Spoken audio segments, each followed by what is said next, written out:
na victime nango. Vous êtes victime nango? Bien sûr, moi j'ai soutenu le président Kabila. Je l'ai soutenu. Mais aucun baobengo boyaka boy lisolo na lisolo explication mutaro ya mota mso bengi na 10h ao ya mona 23h. A éviter qu'on a l'église, a éviter qu'on a analyse. Ça choque. Alors on a boy pasteur moral quoi. Bon sukoyo bato sukoyo bazana bon zambete baosa. Babiso Elia Kenda qui on a avant dit bazelicie ti 2h du matin. Il n'a pas le temps là, ça veut dire il n'a pas ce temps là. Akoya kolobaka 20h. Papa, mais ça c'est lui. Il est allé faire quoi là-bas? Il est allé faire quoi? Il est allé faire quoi d'abord là-bas à l'obité? Kabila pas en encore. Mais il connaît ma serviteur. Ah, il ma serviteur de Dieu. Mais Kabila depuis Aki na Tongo, Ambake sur na 22h sur 23h depuis Aki na Tongo. Azeli ça qui est quoi? Ce qui m'a conduit à Zélis, Ayebitin, Pony Ozeli, Eli, Makamo Zélis, Aki Alobeli Akabake Naï. C'est tout. Élisée a vendu Naï. Yazonobozo Kaka voix Naï. Un serviteur de Dieu mérite du respect. Nanengeni, Namaloba Loba, que Utakapa Nzambe. Pas boé, pas ça. Ça, c'est se moquer de Dieu. Vous êtes victime nango? Bien sûr, moi j'ai soutenu le président Kabila. Je l'ai soutenu. Mais aucun baobengo boyaka boy lisolo na lisolo explication mutaro ya mota mso bengi na 10h ao ya mona 23h. A éviter qu'on a l'église, a éviter qu'on a analyse. Ça choque. Alors on a boy pasteur moral quoi. Bon sukoyo bato sukoyo bazana bon zambete baosa. Surtout parmi les prophètes, Bacha Bango Pembe, parce qu'ils font la honte. Ils portent la honte et l'opprobre. Il y a ministère. Shalom, shalom, bien-aimés dans le Seigneur. Et un grand merci à vous tous qui êtes connectés sur notre meilleure chaîne, la voix céleste Nzela Lola, Iska Bonzambe, et qui t'a rendu mon amour de la Misala Bonzambe, na Bonzambe. Lola Yesu futa simana to ya kulobaki nzamba boto koye wapi na masa zo servir biso un grand merci na bande union to basutena biso. Là je vois les pasteurs et les amis ici à la bouche autorisée la bouche autorisée de l'Éternel depuis Zurich na filo mukoya motema bibense de homo depuis Londres pe na maman Gisèle Luke le motema papa Emmanuel na boso les frères papi Congo na nzamba Lola amono bonzambe na bonzambe. Yesu nde mosu qui si bien aimé dans les Seigneur toujours na cadre pour informer non mais il soit le rien que la vérité tout seulement ma solo belé mais avant tout solo là nous on a invité na biso avant qu'est-ce qui se passe au juste un accord du Christ bien aimé dans les Seigneur tout le monde dénie les ça comment dire JF Ifongue, le frère JF Ifongue, l'homme de Dieu, escazo dans la mission en Belgique. Comment dire, bon, tout ça, est-ce que Moussa n'a pas pu comment dire, pour laquelle elle y va, qui a côté dans sa mabede, alors BP, pas ma camoin, minyawa. Comme Nathalie, a commis double king. Kofi par double king. Double king. Il a monté par aussi un Kofi, même ça, mon ça. Fallait attaquer sans un conflit dans Kofi. Kofi peut attaquer sans un conflit donc je ne vois pas pourquoi vous devrez vous abîmer. Mais les abans pénal, bango balé mutalobi azali. Bango kaka, bon a commis double double king né. 18 so tali 18 c'est pas de okutaka 9 à cacher c'est-à-dire bango nyonso baza na combat siko ya kobima qui sera leader. Alors ndena kata bitumo les 18 ande batoso ba aussi la kawana oyo eloko ne ko sacrocity akili walibela toki album na yo et beti makasi po yo beta bango nyonso ba oswa mais liwaya ba mususu ici la makawana po ezana batu mususu penda balalela baninga po basi la jour pe epele oyo ka disque après musique et la libela depuis quand il faut nga OK voilà toko na ifunge sima Jusqu'à Kabia, shalom, hein? Shalom, de quoi vivre? Réaction, non, par rapport à dit. Bon, je comprends, le prophète de Nile, c'est comme ça, comme analyse, c'est-à-dire que Moutalika, comment, on a monné, Kolobia, il y a sortie, sortie officielle, il y a album, il y a musicien, il y a Kofi Olomide, il y a Cindy Lecker, il y a Fali Poupa, il y a Héritier Oji, ces années. Alors, il y a réussi que Liwa. yo otrouvant nini est-ce que ça bien pour la mosala na nzambe to basorti na mikolo yo ozomona ndeni? Bon, merci ndeko Alvin na ndenge oassocié nga lisusu na émission na yo mbote na bainternaute nyonso baza fidèle o baza kolanda biso mpona korépondre rapidement na motuna na yo nazali kolanda basorti médiatique na ye mais nazali komona yango ezali conforme na liloba na Nzambe te parce que lui il prétend être prophète des nations, c'est-à-dire il est serviteur de Dieu. Il doit avoir reçu un message de la part du Seigneur pour le transmettre au peuple de Dieu. Mais parfois va dire naïe et la qui n'a aucun message de la part de Dieu. Et qu'aujourd'hui, il a un langage d'un politique, d'un chroniqueur de musique, d'un analyste musical. Lui, il est serviteur de Dieu. C'est lui qui est de Dieu. Dit les paroles de Dieu.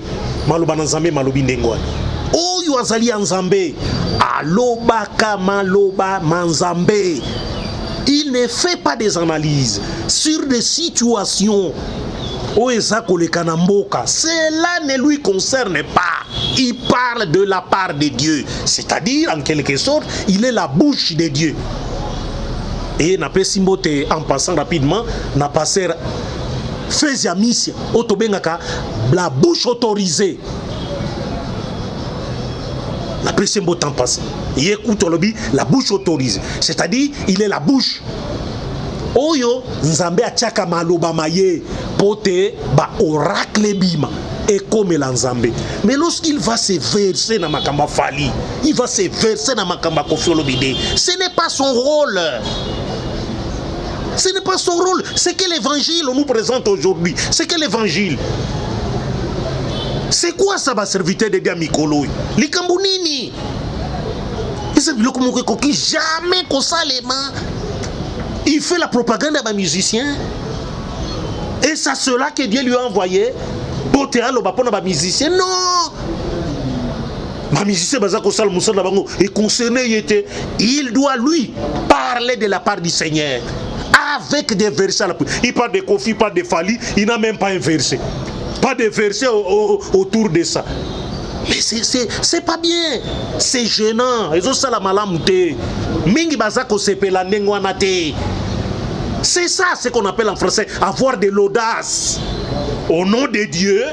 Et puis on se met à raconter des choses, à dire des choses au nom de Dieu.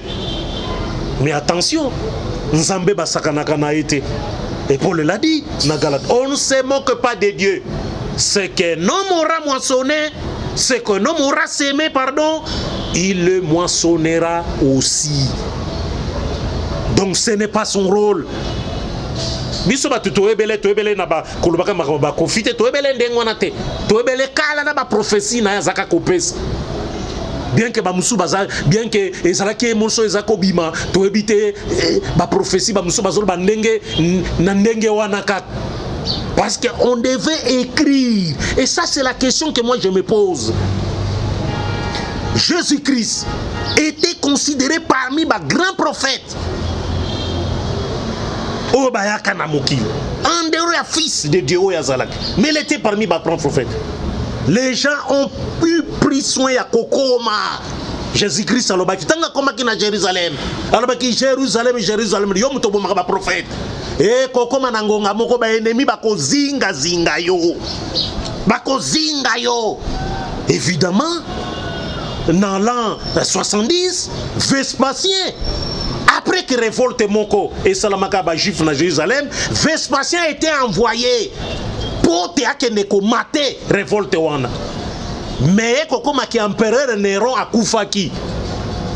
Bah, rappeler Vespasien à Zonga à Rome pour te remplacer Néron.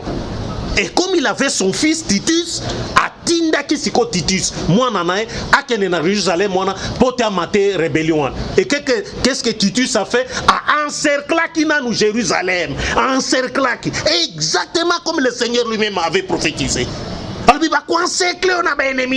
On a encerclé Israël, Jérusalem, pour étouffer les habitants d'Anzala. Si ma kote la bango babo mabango. Et c'est ce que Titus avait fait. Tant bazanga qui provision à côté la kibango nakati et il a brûlé les temples à Bomaki, Ezalabasi, Ezalamikolo, Ezalaban. Tout il a fait tuer. Voilà un prophète. Mais il y a un prophète na biso alelo. Wapi place bakomaka. Ceux qui sont autour d'eux n'ont même pas pris soin à kokoma.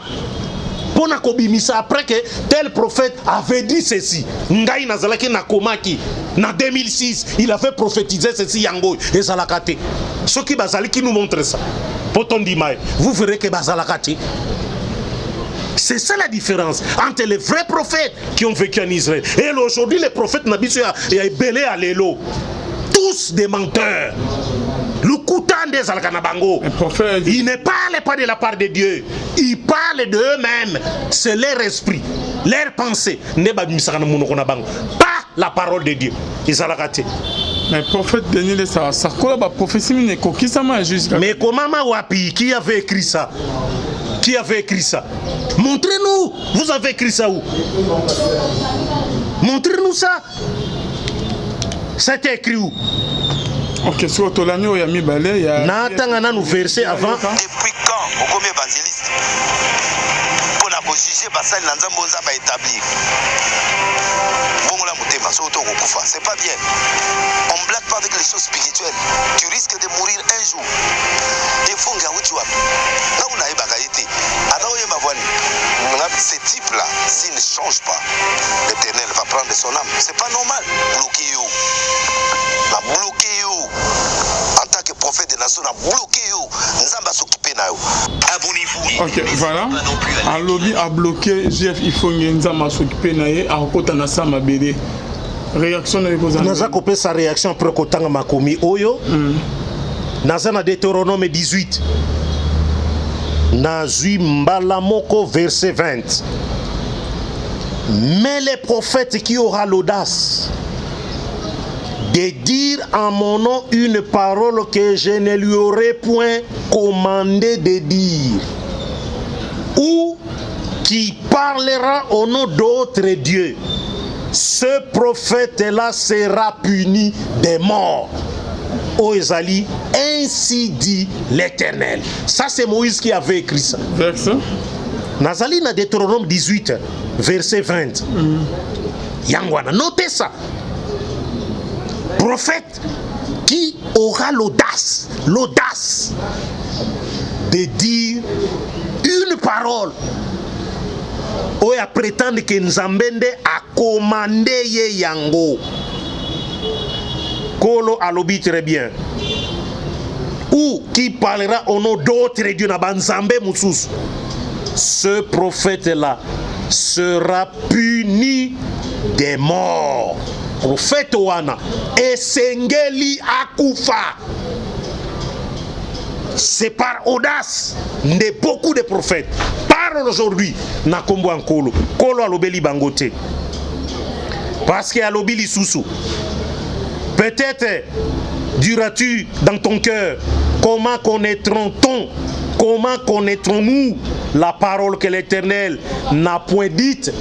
Alobi, quand ce que dira le prophète n'aura pas eu lieu et n'arrivera pas, ce sera une parole que l'Éternel n'aura point dite. C'est par audace. C'est par audace. On va répéter pour la troisième fois. C'est par audace que le prophète l'aura dite. N'ayez pas peur de lui. Kobanga yete. Ça, c'est la recommandation biblique. Kobanga yete. Donc, il y a ici, à travers ce verset, prophète Mokota Okobangi Sabatu. N'a pas discours, n'a pas propos, il n'a pas le droit. Yakobangi Sabatu. mutu azalaka na bomoi ya batu ezali nzambe ye moko ye kolo mouvement kolo souffle pe kolo vie biloko misato wana ezali propriété ya nzambe mouvement vie na souffle oyo toza nango eutaka pa nzambe seul lui peut prononcer à travers un vrai serviteur de Dieu sur mutu soki atuki liloba na nzambe soki atuki liloba na nzambe wana akoki kolakela yo mabe selon écriture oyo natanga ngo rapidement avant korépondre na question na yo nake rapidement na Galate esika apôtre Paul abetaki sete alobi très bien na Galate 1:8 alobi naso nake na 7 non pas qu'il y ait un autre évangile mais il y a des gens qui vous troublent. Il n'y a pas un autre évangile. Évangile est assez moko. Et bandaki na Jérusalem. Ne place évangile et bandaki. Apôtre Paul a signifié en Galate. Elle a dit non. Non pas qu'il y ait un autre évangile. Mais il y a des gens qui vous troublent. Comme aujourd'hui. Des gens sont en train de troubler Bananzambe dans les réseaux sociaux. C'est pas l'évangile ce qu'on vous présente là. C'est pas l'évangile. C'est quoi ce qu'on nous présente aujourd'hui? C'est quoi ce qu'on nous présente? Ce sont des gens. Ce sont ces gens-là qui troublent les enfants de Dieu, qui troublent dans les réseaux sociaux, qui sont enflés d'orgueil et de connaissances. Mais apôtre Paul a beau bango et qui veulent renverser l'évangile de Christ. Voilà, ils sont nombreux. Faire renverser l'évangile de Christ. Mais yoka sikonenga lobina 8. Abi mais quand nous-mêmes, y compris ngai, mutunazo bao. Quand un ange du ciel a outi penda pembe na nzambe, quel courage avait cet apôtre, quel courage. Annoncerait un autre évangile que celui que nous vous avons prêché, qu'il soit maudit. Voilà. Qu'il soit maudit. Si nous-mêmes, nous venons avec un autre évangile, évangile au bandakala, au zanakacha makomi, biso to balusi yang, to angela uti pembeni anzambe, aïe a pesi évangile mususu. Voilà le courage que l'apôtre Paul avait pour nakolakisa oyo ye azalaki alobaki ke oyo ngai nazui yango pembe na mutute mais pas ya Christ ye moko révélation Christ ye moko il est venu et m'a dit c'est que oyo nazako bisabini ndeko nanga Alvin pour na répondre na question wana ndeko atomboki makasi du fait que JF et Fonge azali ko s'attaquer na ba serviteur de Dieu. Mais il faut poser la question à JF. Pourquoi aujourd'hui aza ko s'attaquer na ba serviteur de Dieu? Et puis ba serviteur de Dieu nini azo s'attaquer na bango? Et ça zo s'attaquer na ba serviteur nyonso. JF c'est un ancien musicien à Kala, il y a quartier latin. C'était un bon danseur, un bon musicien. C'est quelqu'un qu'il ne faudrait pas négliger. Et il s'est converti. Kaka nenge mo bala sa Carlinto, évangéliste, que je salue ici Kazali. Azalaki na Shock Star. Azalaki na tout puissant que Diaz. Il s'est converti. A Tiki Nyonso. Il s'est repenti. A Toubeli Nyonso azako salamabe. Et il a commencé à servir Dieu na ndenge nae. Ndenge moko na chef. Mais quand on commence à les maudire, on ne sait pas pourquoi, alors qu'on est incapable de démontrer bisika nini a tout qui liloba na nzambe. Parce que soki o tout qui liloba na nzambe, wana soki balakelo mabe talio. Mais pas pour des propos mutazo loba. Par exemple, condamner prophétie moko amoni ke ezali ya musuni, ezali ya bomoto, ezali ya nzambete, faut pas maudire un tel mutu. Il ne faut pas maudire un tel mot. Il faut maudire ndenge l'apôtre Paul alobi baoye bazwa na évangile mususu. Ils changent l'évangile. Évangile est comme évangile à Maboumou. Ils ont pour Dieu leur propre ventre. Nengalobi. Nzambe azande libumu na bango. Et là, aza côté sur le banzambete, Moutoua nengwana, alors il faut la kele mabe. Donc, ce que le prophète Denle Sassali, ce n'est pas bien pour la JF et Fongue. Il n'a pas rencontré. Quand il ne les connaît même pas. Mais il est maudit. Alors qu'Ayebi était. C'est contradictoire. Il devait d'abord les connaître. À examiner profondément. Ayeba, tiens, ou azolo banine. Ayoki, non, aux évangiles, aux évangiles moussous. Alors, bakoki ko prononcer malédiction. L'évangile qu'il apporte là, et ça, moussous. Mais lorsque ce qu'il dit, il fonde l'argument na liloba nanzambe. Pourquoi les maudire? Donc, ezali erreur monumentale de la part des prophètes. Est-ce que permis na pasteur à maudire ou commencer? Natangi Bible, natangi awate, apôtre Paul Moutatangi. Apôtre Paul Moutalobi yango. 1 Corinthiens, Galates 1. Na bandelango lisusu. Non, na comprends. Voilà. Alobi soki évangile et yé mususu, soki atabiso moko. Tant la bi si nous manquons nous-mêmes. Donc, yé apôtre Pierre, Jacques, Jean et les autres. To Angela Utina Lola a un évangile kesen, c'est-à-dire évangile des autres Christ, évangile des autres salute, évangile des autres repentance, évangile des autres conversion, évangile des autres Lola te. Les autres enlèvement, évangile, les autres résurrection, on est évangile, et évangile moussous, alors mais Paul a l'obit très bien, alors ezalité qui évangile les moussous, mais eza batunde, basali ko trouble bino. Et aujourd'hui c'est ce qui se passe. Ezali ba serviteur de Dieu mingi, surtout basaka na ba réseaux sociaux, ne basali ko troubler les enfants de Dieu. Et to ebite pourquoi ba nzambe balingi ko yoka ko kanga kaka na biloko wana. Alvin biso tolingi ba émission aux akosal et zalomona ba notion moko pédagogique. C'est ça l'évangile. Bateya Christ alobaki yango boteya teya boza ba témoin nanga na Jérusalem. Na Jérusalem et puis na Judée et puis na Samarie jusqu'aux extrémités de la terre. C'est ce qu'il avait dit. Basala yango. Mais Jessica, pour nous, ndenge bazolanda biso Denis Les azo salamusa na nzambe te à côté na distraction na ba sortie na union tout médiatique adana nzela te. Bon, pour nangai makambo azali koluba ezali conforme na liluba na nzambe te. Lui devait par contre côté ya liluba na nzambe azali serviteur de Denengalobi, alors il doit venir na plateau na Bible na ye ko démontrer que ba prophétie na ye o apesa ezali conforme na oyo ba prédécesseur ne na kata Bible ba sala. Il doit démontrer ça.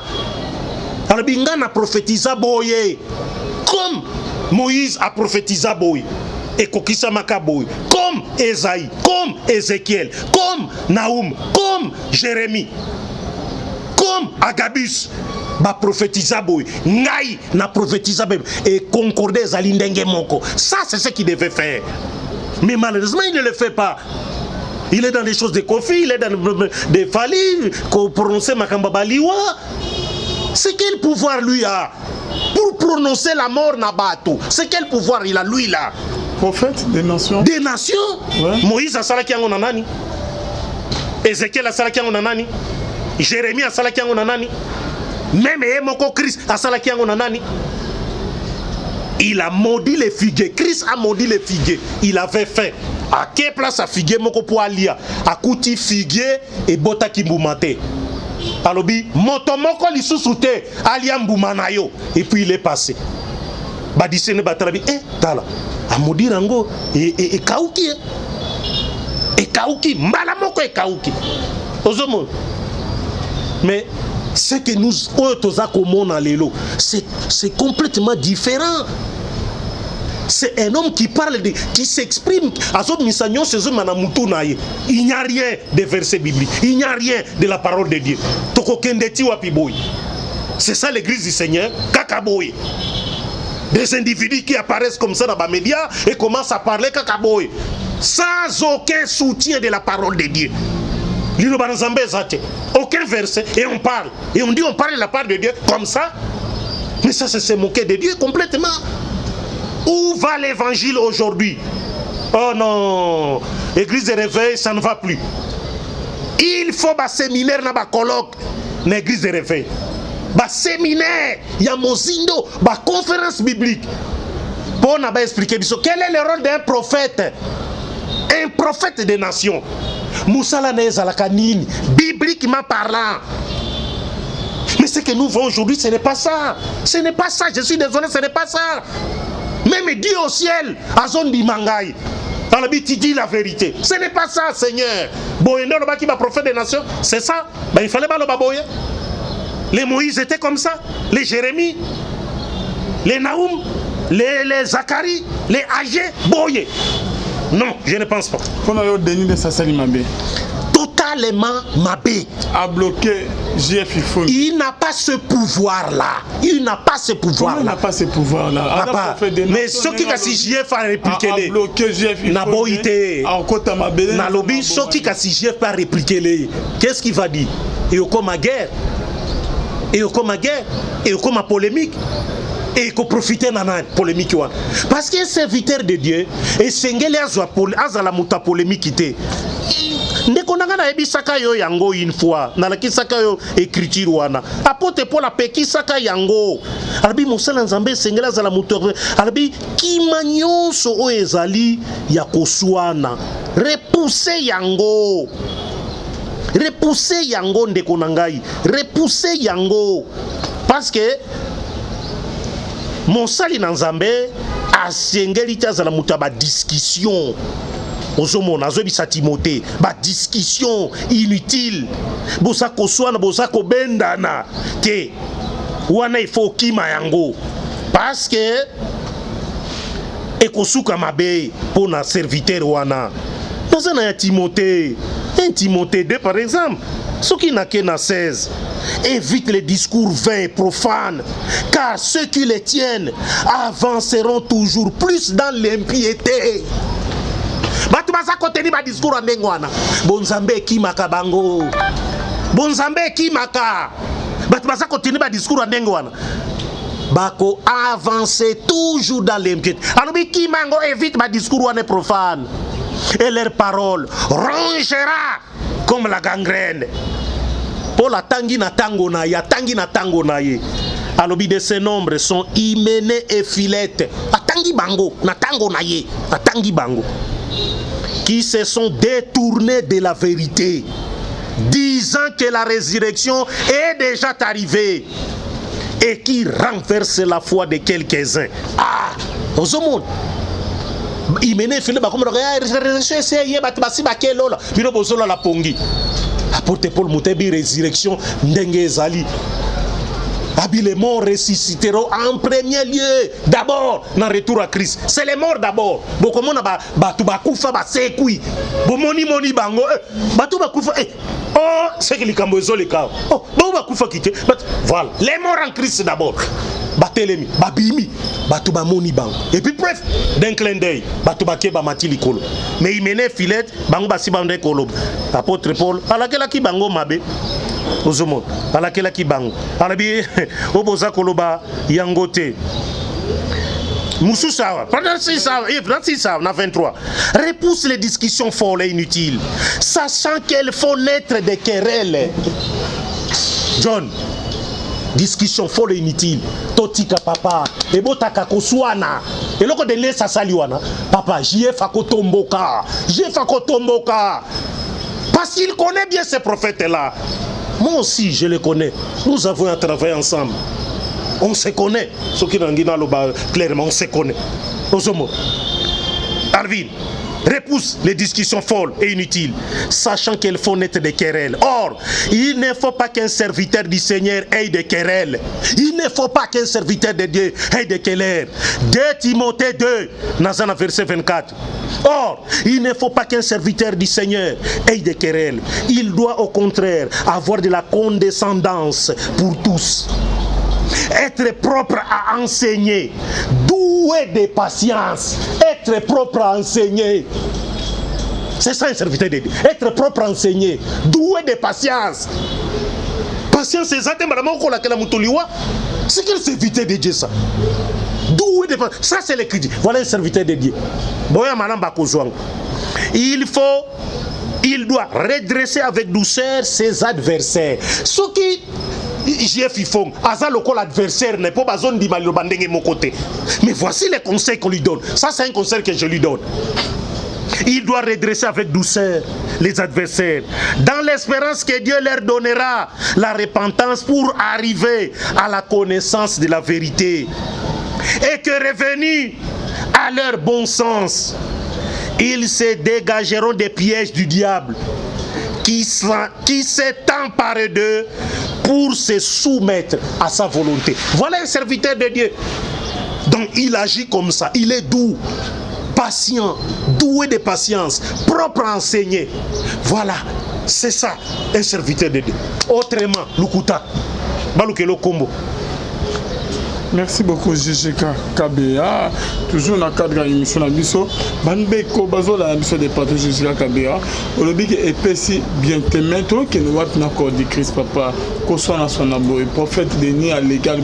Il y a des prophètes des nations.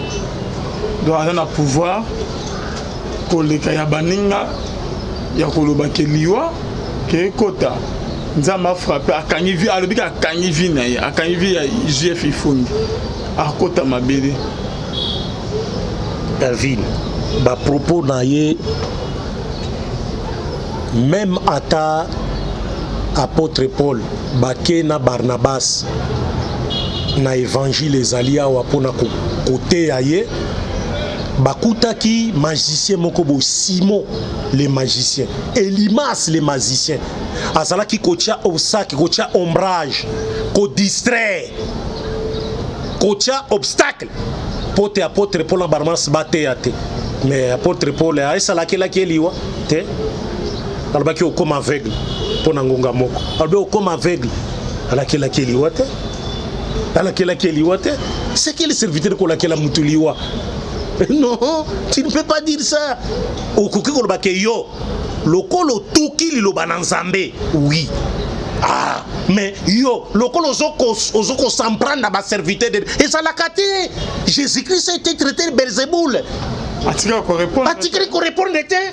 Alors, il tout blasphème contre le Fils de l'homme. Alors, prophète des nations, il y a yébiété, à Mobirié, à côté à Mabélé. Mais on peut cet exemple à Jésus, bah, finalement, oui, oui. Alors, il y a un miracle. T'as un miracle, ça est vrai.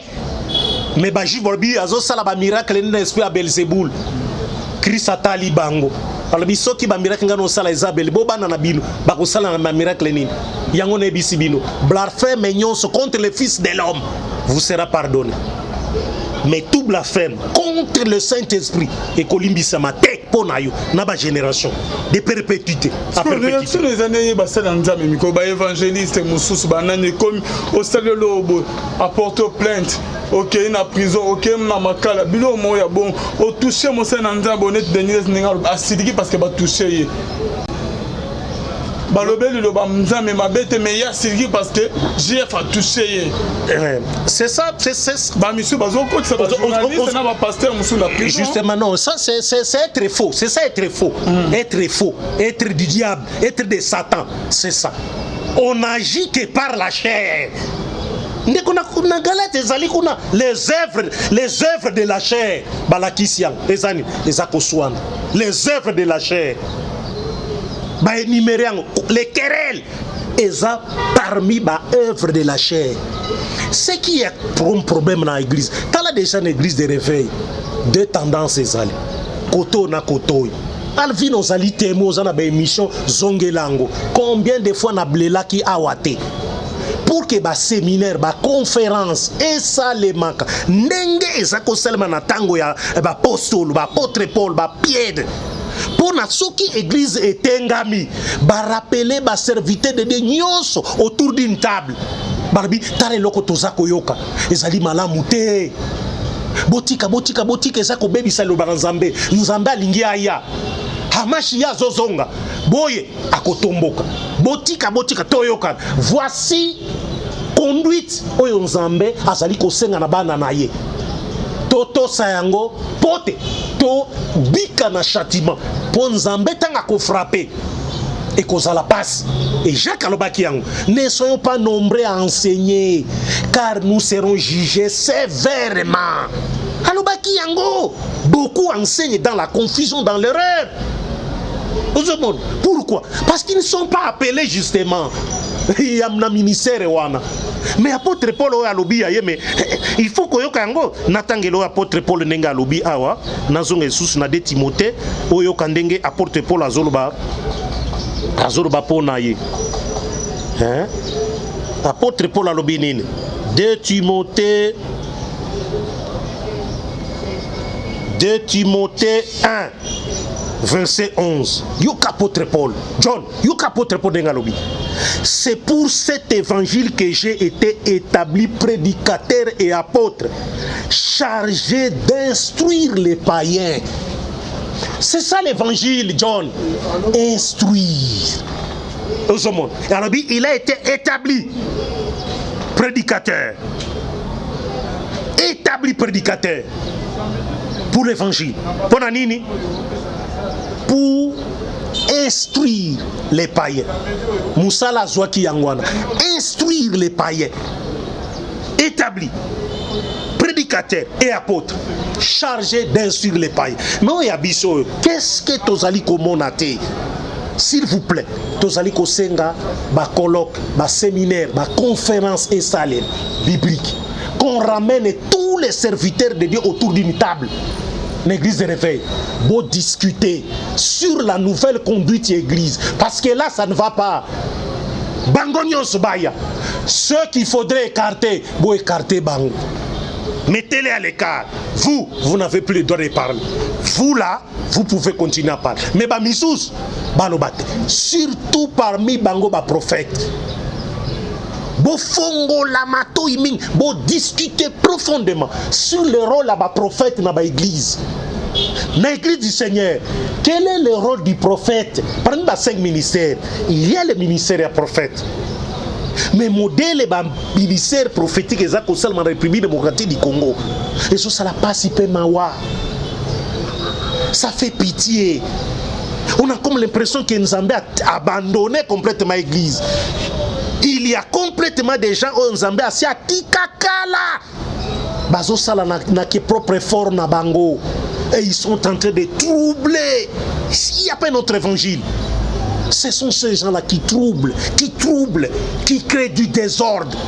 Il faut que les chefs, l'église de réveil, à tellement peut prononcer un mot.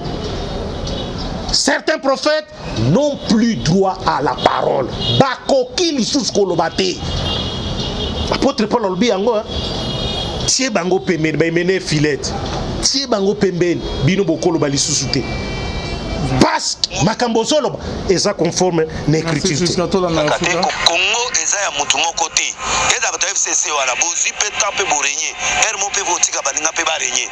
Ermo pe botika pe batu mususu pe bazo ba poste. Mutu lokolo be minako koma go ya na loi. Minako na soki sakata aya na ngona l'air ya mabunda. Ya za président assemblée te. Agwa olekisa ngote pete. Kala ipsayo Elisa batu muta longoli mabunda te. Muta longoli mabunda eza bato FCC. Obangone batu bayebi ke oyo mutu na biso tolongole tata tosiliki tolongole te lokola balongoli c'est le FCC qui a fait ça balinga kaete bango bata FCC il faut basolo la kapo ngamoko na victime nango vous êtes victime nango bien sûr moi j'ai soutenu le président je l'ai soutenu mais aucun baobengo boyaka boyi lisolo na lisolo explication mutu ya mota mutu abeni na 10h ao ya mona 23h à éviter qu'on a l'église, à éviter qu'on a l'analysation. Alors, on a beau pasteur, moral et quoi. Bon, ce qu'on a bateau, ce qu'on a bon zambété par ça. Il y a un groupe de gens. Osukawa, yo mondeni serviteur ya Nzambe. Denis Lessé, Abalukeli Kabila, Abalukeli FCC. Oyoki, alobi Kabila il faut se comporter bien. Barbeng c'est 10h boy, mais il y a 20h 21h. Oyoki pas m'amener sur une télé bon olobi jusqu'à. Non mais c'est qui singa d'abord hein. Et c'est qui singa Makasi wana ezali politique, ce qui s'est passé à l'Assemblée nationale ezali politique. Ba député bazui conscience que Biro Mabunda ezali kosala musala ndenge sengeliti. Bambongo ya Assemblée nationale ndenge ezalaki géré ezalaki malamu te. Bamoni ke on dirait azozwa dictat. Pensez moko bozu talibanda ndezo sala à se comporter ndenge wana. To longola ye c'est tout à fait normal les politiques bango basalaki. Balongoli mutu mususu akokota kala mingi te. Mais lui en tant que serviteur de Dieu devait plutôt couper sa prophétie. Devait plutôt couper sa conseil. Qu'est-ce que le Seigneur lui a dit pour na bureau Oyekoyasik? Il ne nous dit pas ça. Il parle du FCC. Mais en tant que serviteur de Dieu, quel est le conseil biblique qu'il peut donner na ba FCC wana? Bango bazana pouvoir lelo. Mboke za kokufa. En tant que serviteur de Dieu, akoloba nini? Qu'est-ce que Dieu lui a dit? Qu'est-ce que Dieu lui a donné comme message? Ayebi sabata FCC. Bino bozo kambamboka. Bozo liambongo. Bino moko bozo tonga bandaku. Bana na bino bozo tina na poto. Mais ba Congolais baza ko souffrir. Nzambe ayebi singai. Bino boko kufa kala mingi te. Ba richesse na bino. Ba pauvre o bobenga ka ba Congolais bo mongi ko lakana. Ba pauvre ba ko s'emparer na ba richesse wana. Il peut dire par exemple mais il ne dit rien. Il commente tout simplement. Alors qu'il n'est pas journaliste. Il n'est même pas politique. Il est serviteur de Dieu. Mais il ne peut pas faire des commentaires. Lui doit sortir la parole. Il doit contre FCC. Tout pour FCC. Contre Kabila. Tout pour Kabila. C'est la parole. Et il est prophète. Akepa Akab. Akaba salaki nene akaba zoki bilanga na bot po ezalaki pembe na cour na ye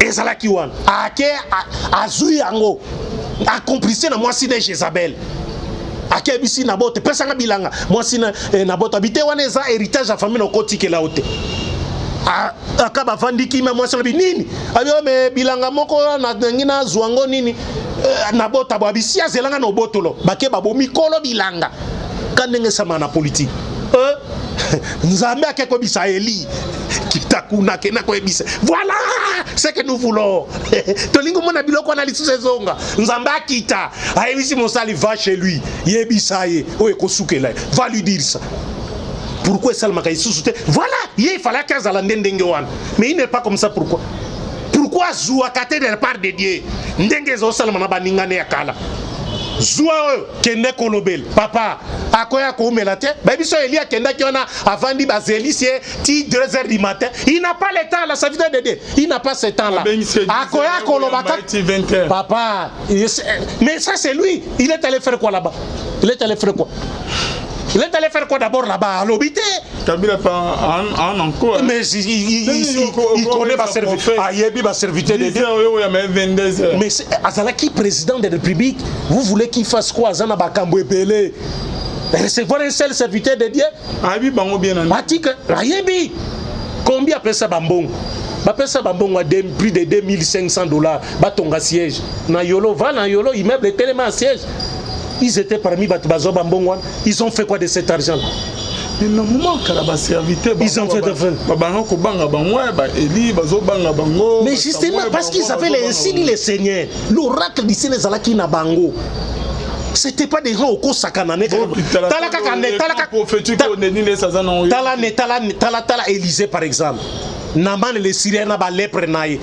Tangabi kene na mai kene ko sévère ko mibwa kakona 7 fois. Tango abikaki omonenga yaki ayo na ena peso bakado sans komona ye avandi neka na kati kuna kende na journée mi boaka 7 fois. Oh na mama bi medio négligenga Et serviteur de Dieu, c'est comme ça.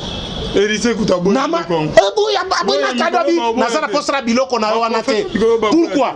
Parce qu'il a accompli ce que Jésus-Christ avait dit. Vous avez reçu gratuitement, donné gratuitement. Mais c'est ça l'évangile du ventre. Yangoana. Yo loba bape sombongo. Loba bape sombongo. Combien de prophéties est salema pour ce pays? Mais c'est l'indice de développement humain. Mais c'est serviteur de prophète est belé, il faut pas égorger bango. Il faut pas égorger bango. Vous ne dites rien pour Nambok. Mbok est tikalika kozo. Bakene na Beni. Il part pas Beni là-bas. On tue les gens. ADF ça qui sont attaqués kun. Bakoufie. Qui là à Beni là-bas?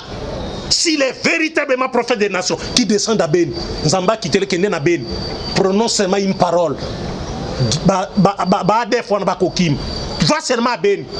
Qui disent que Dieu m'a dit, en tant que prophète des nations, je vais prononcer un oracle là-bas. Vous saurez ce jour-là que Elohim est Dieu. Papa, Batubakobanga, à Kekuna peut prononcer. Papa Katimbang. Élysée, Bazor, Baeko Bisse, notre Nito Kenebitumba, Banguna Baye, Abi Bobenga Bayembi, Bobenga Matou Samuel Lao, Bobenga Mama Gode Bondembe, Bobengaï. Matou Samuel Mama Gode Bondembe, Bobenga Laga Bango Bayao, Deningonde Azangate. Appelez-moi ces gens-là ici. Miseni Nalinga Isu, Piche Kinkela, Belindongala, Bazale Bele, Mama Lor Mbongo, Mama Shabani, Tozala Kibiena Bango, Moïse Mbie, Bobenga Bango, Bamaï Kalambai, venez, Nama Ajabu na Bango Boya, allons à Ben, Bochaka Bango Liboso, vous verrez comment ils vont fuir. Et c'est ça les mains. Voilà ce que nous voulons voir aujourd'hui. Pour que les mêmes dieux d'Israël, les mêmes hier, aujourd'hui, et ils sont incapables de comme ils s'en aller na Beni. Toko respecter bino. Mais allez pas chez Kabila, au Vandia Zelayo. Azala qui est un chef d'État à Koumisayo. Kabila a un ambassadeur moko ya Belgique, ya Kao. Alors au Congo, il n'y a pas d'homme d'État. Les actions na badem sizoal ambassadeur là ba ebisaka ke ngosenga pardon ayaka Kabila ambake depuis ayaki na Tongo ambake sur na 22h23h depuis ayaki na Tongo azelisa ki eko soki mokonja zelisi yo ayebitini poni ozeli Eli makambo zelisi za aki alobeli akabake naye c'est tout. Élisée avandi naye yo yazolo bozo kaka voix naye un serviteur de Dieu mérite du respect. Na nengeni na maloba loba ke utaka pa nzambe pas boé pas ça. Ça c'est se moquer de Dieu. Merci beaucoup Chichi Kakabia. C'est moi qui vous remercie. Émission. Votre numéro de contact. Numéro nanga ezali plus 243 85 152 79 31. Wana numéro nanga yi e yangwana bobenga bo loba. Bo pesa ba commentaire na bino pe ba critique ba suggestion problème réalité pone bi ke ba réaction ko zala makas mais attention ngape na kokipe koloba attention pe comme tout monde ba ke yo zolo ba bonne soki ya lobby ni aya pe o modi yo pa soki ya lobby ni oyo ngana lobby na satake na muto na défendre le loba na nzambe soki muto a lobby na yoki ezali contre ma personne je reviens et je parle. Parce que toza kolinga kimi ekota tolingi conférence ba biblique ekota na l'église de réveil ba sangisa tous les serviteurs de Dieu pour la conduite ainsi tous ceux qui n'ont pas de ministère surtout parmi les prophètes bacha bango pembeni parce qu'ils font la honte ils portent la honte et l'opprobre ya ministère Lola. Ok, si ça reste ça. En tout cas, merci infiniment. Na ndenge opesinga occasion koloba avant ko silisa na kolingana a souhaité une heureuse année 2021 na maman Adolphine Komesha Moudingai na papa Mathieu Moudingai 49 ans de mariage. Et Salémater, 49 ans de mariage. Zambia Bakissa, 75 ans. Bokenetikolo. Bolingozongi kakandenge zakine bandeni. Ça, c'est ce qu'on appelle le vrai amour. Oe bandaki na tango Adam na Ève. bana na bino nyonso bako heureuse année na bino, heureuse année pe na bichi loi beauté éternelle kitoko ebatisama lisusu pona lokumu na nkolo mobu 21 oyo 2021 eza koya ezala kitoko pona Sylvie Gungu na Dallas. Bonne année 2021 na États-Unis d'Amérique. Joe Biden akomi président kuna upesenga suite te nzambaza la nabino kuna mama malamu Meshti di Misia mama malamu Fondation Misia nayoki pe nayoki Nkita vice-présidente ya Nkita nayoki nzambe asunga pe mosala ekende malamu. La grande fille PCP Mbote pasteur Feza Misia la bouche autorisée nzambe pe apambolo pe mobu malamu 2021 bisika ozali na bosanité les grands producteurs Bajak Biongo nzambe pe azala na yo. Anniversaire et joyeux Noël joyeux Noël. OK, joyeux Noël. Merci. Na Bastine Misia, c'est moi que Bastine Misia. So bonzambe na bonzambe Lola ezofuta. On se retrouve à la prochaine. Yesunge Mosuki Sibai.